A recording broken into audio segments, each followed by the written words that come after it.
Hey everybody, it's Lee here. So we've all heard the email horror stories across the workplace, right? From saying something you shouldn't in an email and then forwarding it on to the wrong person, to sending the wrong email to the wrong client and landing yourself in hot water.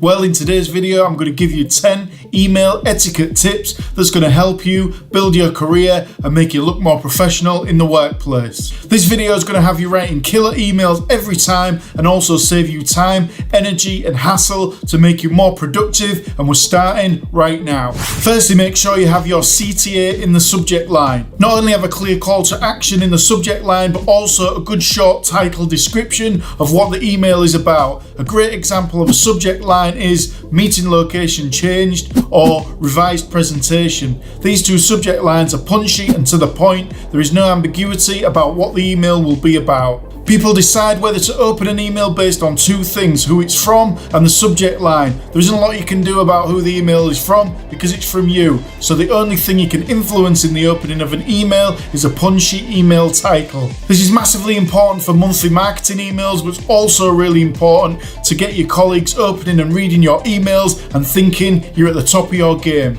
Number 2, don't be an angry emailer. How many times have you read an email the wrong way when it wasn't even meant to be taken in that way and you've taken it totally out of context? Well, it's easy to read an email in the wrong way even when it was supposed to be nice. So imagine you send out an angry email. This will amplify the anger tenfold by the way that somebody reads it. You should never send angry words in an email. You should never talk negatively about colleagues or clients in an email. These are major no-nos when looking at email etiquette. Because emails now seem so informal, many people fall into this trap, and once something is written down, it lasts forever. So don't do it. Another thing to consider on the angry email front is using exclamation marks or high importance tags unless it really is highly important, or using capital letters in an email. It really annoys me when somebody puts the high importance exclamation mark on the email when it's not even that important, and then even worse, ends a sentence with an exclamation mark in the email. And if that sentence is in capitals with an exclamation mark, wow, that could really blow me up. So we all know that capital letters in an email is construed as shouting, and you wouldn't do that in public, so don't do it in an email.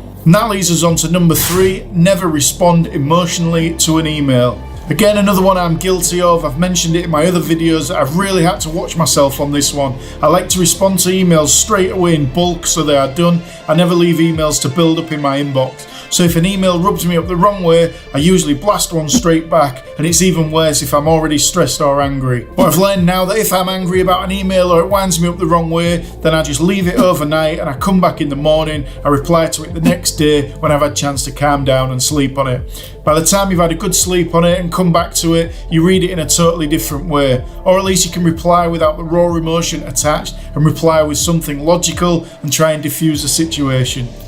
Next, we have always proofread your emails. If you want to gain respect amongst your clients and your work colleagues, then you need to make sure you proofread every email that you send.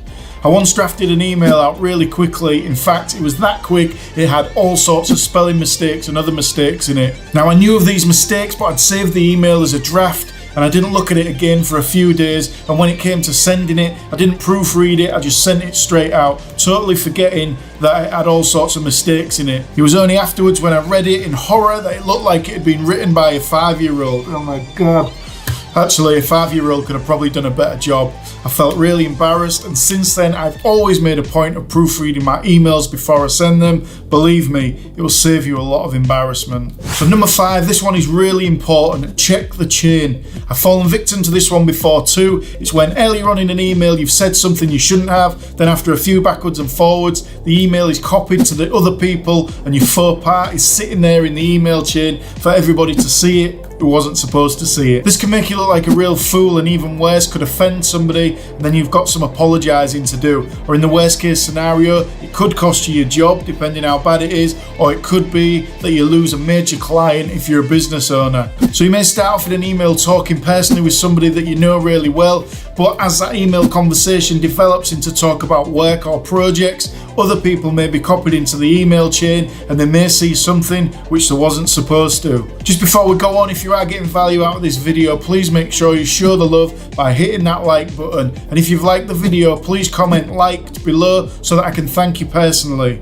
And also don't forget to subscribe so I can help more people with business, money and success tips, and we can all grow our businesses together. So let's get back to the video. So next, you need to make sure you keep your email brief and to the point. How many emails do you get which drag on and on over paragraphs with useless information which is not even relevant to the point? People now use emails like full-blown telephone conversations, writing every single thing that comes into the head on the email. Keep your emails brief and to the point. Emails are supposed to be like text messages rather than like phone calls. Think Twitter style. Being forced to write a tweet in 280 characters really forces you to focus your point, and the same should be done with an email. If you need to say more than that, then pick up the phone. That's the difference between the two. Only use an email if you can get to the point quickly and it's easy to understand. If it takes 3 paragraphs to explain, maybe it's best to pick up the telephone instead. So next we've got know your audience. You wouldn't speak to your boss or an important client like you speak with your friends on a night out at a local bar, would you? So don't do it in emails. Think about your audience and make the language in the email match the people who are receiving it. For example, don't start off your email with "All right, Tony," and sign it off with "Catch you later." Save that for your mates at the bar. Instead, if Tony is a work colleague or a client, then start your email with "Good afternoon, Tony," or "Good morning, Tony," depending on the time of day. And I normally like to sign off with something like "Kind regards" and then your name. Be respectful of the people receiving the email and be mindful of your language and the subject, being mindful of who is actually receiving the email and who could potentially see it in the future.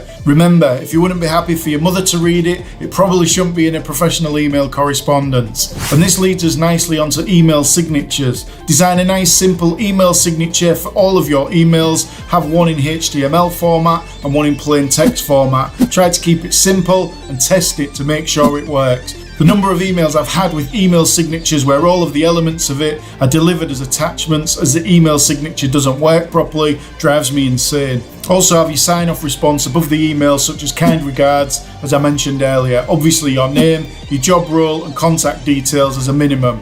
If you want to get fancy, you can put website links and social media links in there too, but keep in mind, the more you put in, the larger the email will be, so be cautious in this regard. Also, another great tip for emails is use hyperlinks where possible. A great productivity hack to save your team and recipients of your emails time is to hyperlink the content in your emails where relevant. For example, if you are referring to a product or an article online, hyperlink this in the email to save people time looking for it, or even worse, using the wrong product or article to which you was referring to. It's pretty easy to do. Just highlight the word you want to hyperlink, and on Windows, right click and select link and type in or cut and paste the address that you would like to link to. Or search for a document you want to link to on a server, for example. It's really great for linking online documents too, and really increases productivity by saving people time looking for documents when it's the one who is referring to the document or web address who knows exactly what they mean and exactly where it is. And one part of email etiquette that really winds me up: consider who really needs to be on the email. Being tagged onto every email conversation which has nothing to do with me really gets my back up because it wastes my time. We all get enough emails on a daily basis that we have to contend with, so getting a huge influx of emails you have to read which have nothing to do with you is just a complete waste of time. Many people just tag everyone on every email about every project, but because I'm respectful of other people's time, unless I'm specifically asked to copy someone in on every project's email, I only send the email to the people who I need an answer from in that email. This saves the recipient of the email a huge amount of time reading through it and reading through email chains which don't have any call to action for them. If everyone did this, a workplace would be a whole lot more productive, don't you agree? If you do, type productivity 101 in the comments below, and if you have made it this far, thank you. Watch this video next and I'll see you next week.